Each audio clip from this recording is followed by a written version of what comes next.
পালিত হলো Mirpur union BNP অঙ্গ ও সহযোগী সংগঠনের উদ্যোগে অত্র ইউনিয়নের সর্বস্তরের জনসাধারণের সাথে সুনামগঞ্জ 3 আসনে নির্বাচনী এলাকার সর্বস্তরের মানুষদের নিয়ে জননেতা জনাব কয়সর এম আহমেদ এর ইফতার ও দোয়া মাহফিল। মিরপুর ইউনিয়নের স্থানীয় বাসিন্দারা ও মিরপুর ইউনিয়ন বিএনপি নেতাবৃন্দরা মনে করছেন এই ইফতার মাহফিলটি একটি ইতিহাস রচনা করেছে। উক্ত ইফতার মাহফিলে কুরআন তেলাওয়াতের মধ্য দিয়ে আলোচনা সভা শুরু হয়।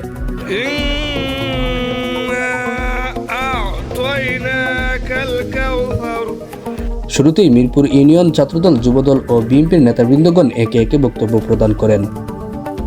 এ সময় ছাত্রদল, যুবদল, বিএনপির নেতাগণ উল্লেখ করে বলেন, দীর্ঘ 17 বছর এই ফ্যাসিস্ট ও খুনি হাসিনার সরকার মুক্ত আকাশের নিচে আমাদের একত্র হতে দেয়নি, রমজানের আমেজটুকু আমাদের উপভোগ করতে দেওয়া হয়নি এবং বিএনপির কর্ণধার মেজর জিয়াউর রহমান যেভাবে মাটি ও মানুষের সাথে কাজ করে গিয়েছেন তারই উত্তরসূরি হিসেবে বিএনপির নেতাগণ নিরলসভাবে কাজ করে যাচ্ছেন। আর তার ফসল হিসেবে জগন্নাথপুর ও শান্তিগঞ্জ 3 আসনের একমাত্র কাঙ্ক্ষিত জনগণের বন্ধু হিসেবে কয়সর এম আহমেদের বিকল্প নেই। প্রধান অতিথি জনাব কলিউদ্দিন মিলন সাহেব, সুনামগঞ্জ জেলা বিএনপির আহ্বায়ক, উনাকে প্রধান অতিথির আসন গ্রহণ করছি। এ সময় উক্ত ইফতার ও দোয়া মাহফিলে প্রধান অতিথি হিসেবে বক্তব্য রাখেন বিএনপি নেতা জনাব কলিমুদ্দিন আহমেদ মিলন। আজকের সভায় ইফতার মাহফিলে উপস্থিত সকল নেতা কর্মী ভাইয়েরা, ইফতারের সময় হয়ে গেছে। আমরা বাংলাদেশের জনগণ প্রয়োজনীয় সংস্কার শেষে নির্বাচন চাই। 14, 18, 24 নির্বাচন হয় নাই। জনগণ নির্বাচনের মাধ্যমে তাদের পছন্দ মতো সরকার গঠন করতে চায়। আমরা চাই আপনারা বর্তমান সরকার সফল হন, ব্যর্থ হন চাই না। আমরা সকল ষড়যন্ত্রের বেড়াজাল ছিন্ন করতে চাই। জনগণ নির্বাচন চায় প্রয়োজনীয় সংস্কার শেষে। আর যারা নির্বাচনকে ভয় পায় তারা ষড়যন্ত্র করছে। এই ষড়যন্ত্রের বেড়ার বিষ দাঁত উপড়ে ফেলে বাংলাদেশের জনগণকে জয়ী করতে হবে। ভাইয়েরা আমার, লিডার্স, মাইন্ডেড লিডার্স, লড়াই শেষ হয় নাই। সকল ষড়যন্ত্রকে ছিন্ন ভিন্ন করে জনগণের বিজয়ের পতাকা সামনে এগিয়ে নিয়ে যেতে হবে এবং আমরা সকল ঐক্যবদ্ধভাবে প্রয়োজনীয় সংস্কার শেষে অনতি বিলম্বে নির্বাচনে রোডম্যাপ চাই না। আপনারা চান না? চাইলে 2 হাত তুলে বলেন, দাবির প্রতি সমর্থন জানান। এবং আমরা চাই এই আসনে দীর্ঘদিন ধরে আমাদের নেতা ছিলেন না, প্রতীক ছিলেন না, আমাদের কয়সর ভাই সহ এসেছেন। আমরা আগামী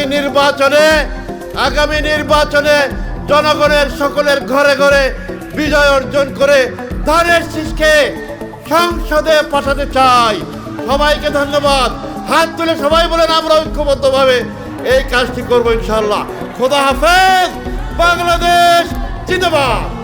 এদিকে জনাব কয়সর এম আহমেদ বিগত 17 বছর যাবৎ বাংলাদেশের মাটি ও মানুষদের সাথে বসে একসাথে ইফতার করতে পারেননি এবং বাংলাদেশে না আসার কারণগুলো উল্লেখ করে যান নিজ বক্তব্যে। বন্ধুরা আমার, আমি দীর্ঘদিন পরে এই বাংলাদেশে রমজান মাস, পবিত্র রমজান মাসে এসেছি। কেন আসতে পারি নাই আপনারা সবাই জানেন। আমার সাথে আজকে অনেক নেতৃবৃন্দ যুক্তরাজ্য থেকে এসেছেন, লিটন ভাই, হাসান, আলিফ সহ অনেকেই এসেছেন। আমরা এর আগে অক্টোবরে এসেছিলাম, অনেকেই এসেছিলাম।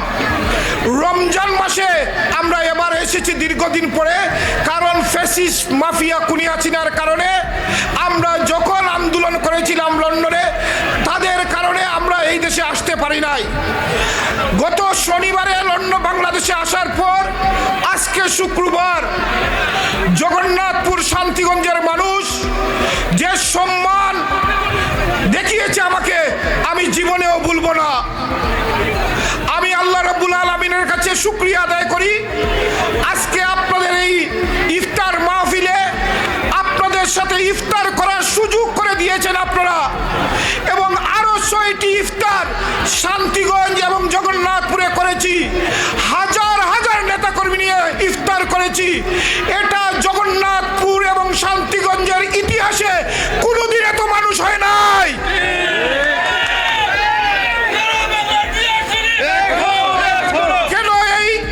কেন এইভাবে ইফতার হয় নাই জানেন? কারণ বাংলাদেশে এই জালিমের দখলে ছিল, বাংলাদেশ খুনিদের দখলে ছিল, বাংলাদেশ গণহত্যাকারীদের দখলে ছিল, বাংলাদেশ গুমেদের গুমদের হত্যাকারীদের ছিল। এই বাংলাদেশের মানুষের গণতন্ত্রকে কেড়ে নিয়েছিল এই মাফিয়া কুনিয়াতিয়া। বাংলাদেশে এই মাফিয়া সরকাররা আজান বন্ধ করতে চেয়েছিল। এই মাফিয়া সরকাররা যে আজানের মাধ্যমে আমরা নামাজ পড়ি, ইফতার করি, সেই আজানটা বন্ধ করতে চেয়েছিল।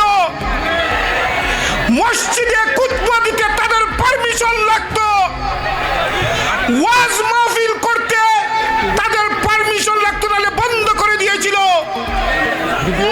বন্ধুরা আমার, শুধু বিএনপি নয়, বাংলাদেশের লক্ষ কোটি মানুষ তাদের নির্যাতনের শিকার ছিল। আমাদের মা বেগম খালেদা জিয়া কারা অন্তরীণ করে রাখা হয়েছিল অন্যায়ভাবে। মা বেগম খালেদা জিয়াকে কারা অন্তরীণ করার পরে সারা বাংলাদেশ কারাগারে রূপান্তরিত হয়েছিল। তাই বন্ধুরা আমার, আমাদের নেতা, আগামীর রাষ্ট্রনায়ক, বাংলাদেশ জাতীয়তাবাদী দলের ভারপ্রাপ্ত চেয়ারম্যান, বাংলাদেশের প্রাণ দেশনায়ক তারেক রহমান এই মাফিয়া কুলিদের বিরুদ্ধে আপসীনভাবে 17 বছর আন্দোলন সংগ্রামের মাধ্যমে এই জালিমের পতন ঘটিয়েছেন। জুলাই আগস্টের আন্দোলনের থেকে শুরু করে এই 17 বছর যারা বিএনপির জন্য, এই দেশের জন্য, গণতন্ত্রের জন্য যারা শহীদ হয়েছেন, তাদের জন্য দুহাত তুলে আজকে দোয়া করবেন বন্ধুরা, যাতে আল্লাহ রাব্বুল আলামিন যাতে জান্নাতুল ফেরদৌস দান করেন।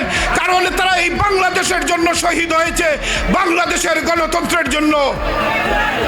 বন্ধুরা আমার, এই মিরপুর ইউনিয়নে অনেক এসেছি ছাত্র রাজনীতি করতে, আরো আসবো। আপনাদের পাশে ছিলাম ছাত্র রাজনীতির সময়, দীর্ঘ 1 যুগের বেশি সময় বাংলাদেশে প্রবাসে থেকেও আপনাদের পাশে, আপনাদের আন্দোলনের সাথে আন্দোলন প্রবাসে থেকেও করেছি। এখন আমি আপনাদের পাশে থেকে অতীতের মতো কর্মী হয়ে কাজ করতে চাই।